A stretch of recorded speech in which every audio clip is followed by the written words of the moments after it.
want to have a conversation about what's happening over on the West Coast. West Coast, and then we're going to go East Coast, and then we're going to go Southern.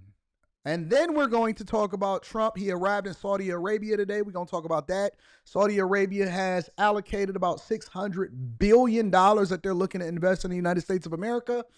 The Diddy details. Cassie is set to testify today, so that's going to be interesting. And we're going to get it popping. Some people say you don't sleep. Anton, I don't need, what is that? What are we sleeping for? What are we sleeping for? Huh? What is there to sleep about? First thing that I want to talk about, I don't know if I want to go with that one first. Yeah, let's go with that one.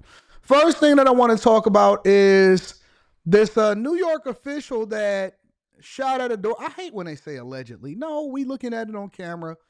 And he shot at a DoorDash driver for getting out the car and asking for directions, and this is what happened. Tonight, newly obtained surveillance video reportedly showing the moment an elected official in upstate New York shot a DoorDash driver outside his home. I got you, Ida. The driver, who has not been publicly named, was attempting to deliver food to a house in Chester, New York, police say, when he became lost and unable to navigate using the app. They say he approached several homes asking for directions before arriving at the residence, seen here at a nearby address just before the shooting in a video obtained by News 12. I have a daughter. My phone is broken. Can help. State police say he then... White on white crime is real. White on white crime is real. That is a certified white boy that is coming up, just trying to deliver his groceries or deliver whatever it is that's coming up. They already don't even make that much money. They already don't make that much money. And now he's coming up to deliver he's trying to find the address. I've seen DoorDash drivers get lost all the time. They may not necessarily be familiar with the area. It may be a new development, or, you know, your place doesn't show on the map the way that it's supposed to. It happens. It happens. And this New York official couldn't wait to pull his pistol out in order to try to protect that property. I have a daughter. My phone is broken. Can help. State police say he then went to the home that ain't of no New white York. Boy. It sounds like an immigrant.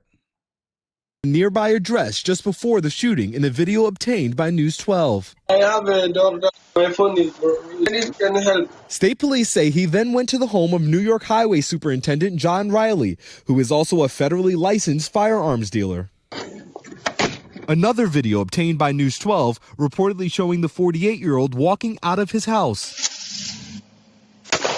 The video appears to show Riley initially shooting into the side of his yard, yelling at the driver to leave as the DoorDash driver turned on his ignition. Go! And then he shot at the car. Go! I can tell you about Moments later, firing toward the vehicle after the driver starts to reverse.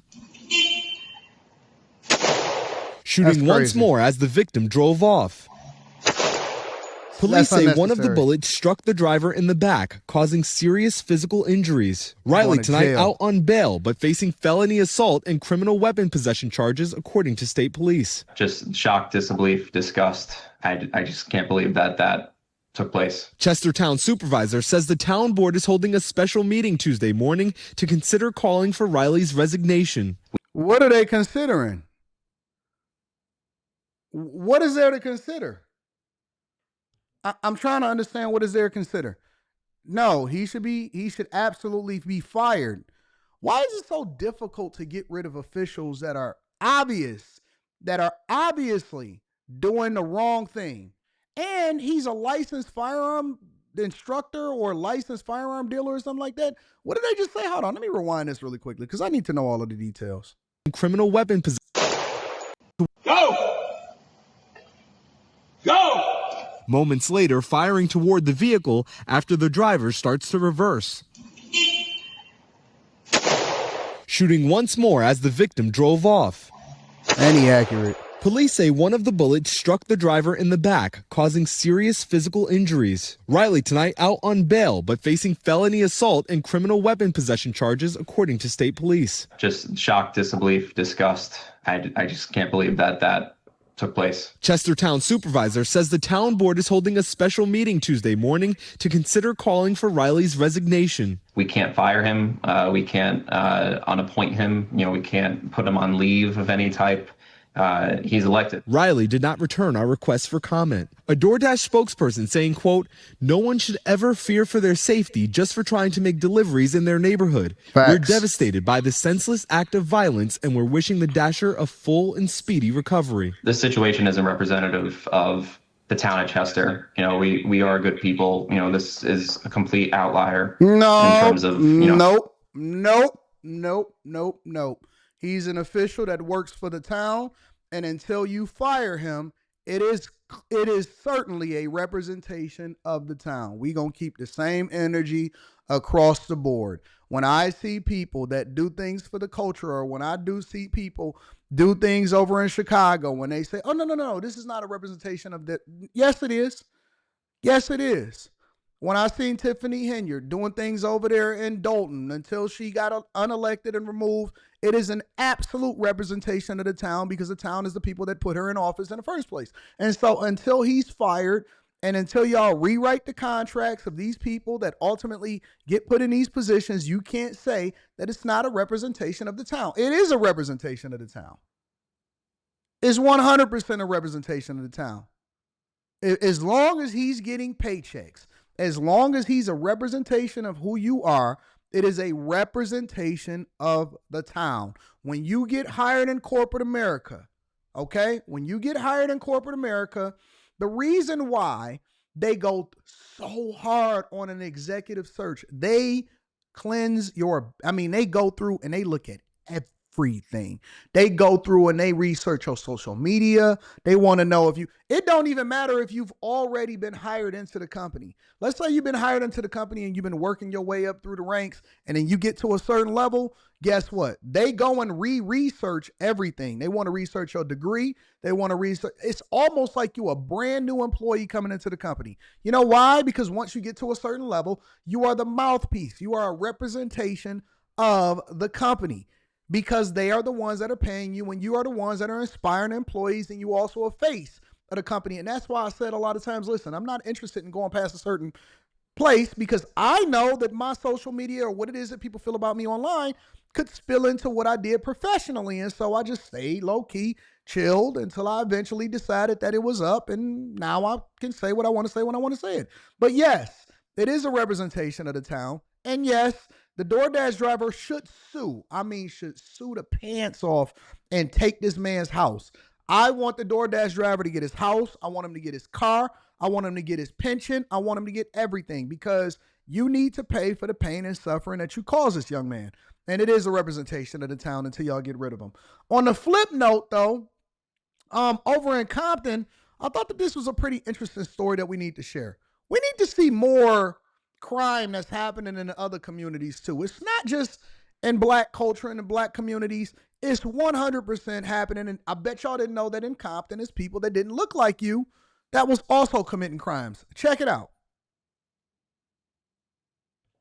Beatrice Martinez spent Mother's Day at the graveyard for her murdered 12-year-old son. And then she came here to the park where he was killed to celebrate Rodrigo's short life. 12-year-old Rodrigo Martinez murdered in his own backyard. Around the park picnic table riddled with bullets. Family and friends pray, share memories and photos.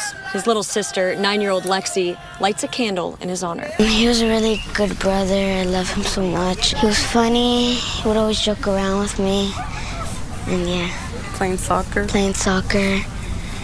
He meant so much to me. Rodrigo lived part of the time with his dad, who shares a fence with Fig Oleander Park in Compton.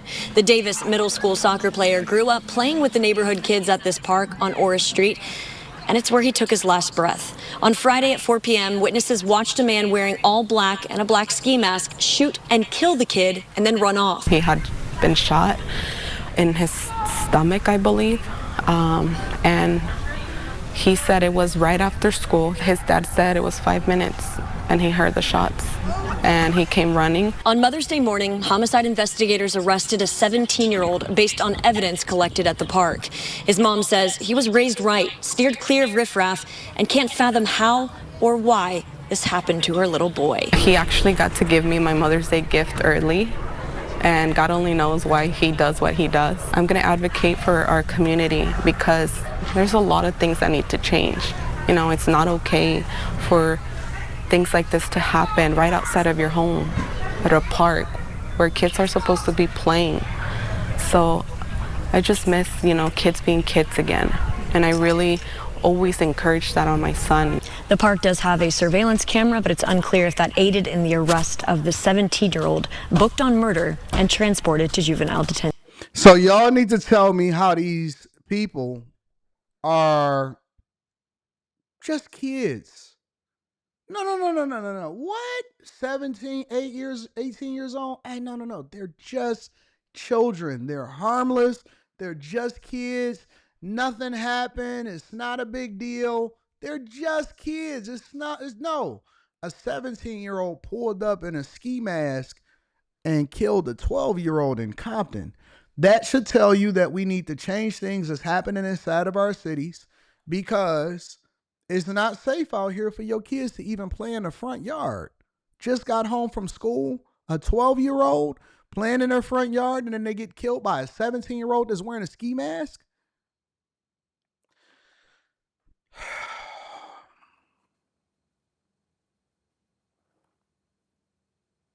It's sad.